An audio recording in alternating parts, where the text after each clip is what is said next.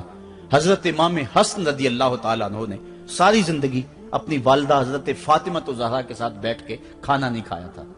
ایک دن حضرت سیدہ فاطمہ نے فرمایا کہ بیٹا میرا جی چاہتا ہے کہ میرے ساتھ تم بیٹھ کے کھانا کھاؤ لیکن تم نے کبھی بھی میرے ساتھ بیٹھ کے کھانا نہیں کھایا, کیا وجہ ہے اس کی؟ حضرت امام حسن فرمانے لگے, عرض کرنے لگے, امی میں اس ڈر سے آپ کے پاس بیٹھ کے کھانا نہیں کھاتا کہ کہیں کسی لقمے کی طرف آپ کی نظر بڑھ جائے اور میں عدم آگہی کی وجہ سے اپنے ہاتھ کو اس لقمے پہ ڈال لوں اور نہ جان سکوں کہ اس لقمے کو اٹھانے کا ارادہ میری ماں کے دل میں پیدا ہو چکا ہے اور میں اللہ کی رحمتوں سے محروم ہو جاؤں. اس ڈر سے میں آپ کے ساتھ بیٹھ کے کھانا نہیں کھایا کرتا. یعنی ماں باپ کی تعظیم کا عالم یہ ہے, اف تک نہ کہو. حضرت سعید بن المسیب رضی اللہ تعالی عنہ جلیل القدر تابعی ہیں, وہ فرماتے ہیں کہ والدین کے سامنے بیٹے کی حالت کیا ہونی چاہیے. وہ فرماتے ہیں جس طرح بھاگا ہوا غلام پکڑا جائے اور اس کو پکڑ کے جو ہے وہ آقا کے سامنے پیش کر دیا جائے تو اس بھاگے ہوئے غلام کو پکڑ کے جب آقا کے سامنے پیش کر دیا جائے تو جو حالت اس غلام کی ہوتی ہے بیٹے کی حالت یہ ماں باپ کے سامنے ہونی چاہیے. اب ان بیٹوں کو سوچنا چاہیے جو اپنے ماں باپ کو دقیانوسی کا تانا دیتے ہیں اور سمجھتے ہیں یہ اولڈ فیشن ہے, انہیں کیا پتا زمانہ کہاں چلا گیا ہے, اور ان کے فیصلوں کو مسترد کرتے ہیں. علماء نے اس بات کو تفصیل کے ساتھ بیان کیا ہے کہ شریعت کے جو قطعی ضابطے ہیں ان ضابطوں اور ان قوانین کو اور ان معاملات میں تو والدین کی فرما برداری نہیں ہوگی اللہ کی اگر معصیت ہوتی ہو, لیکن جو معاملے شک والے ہیں وہاں ماں باپ کے قول کو ترجیح دی جائے.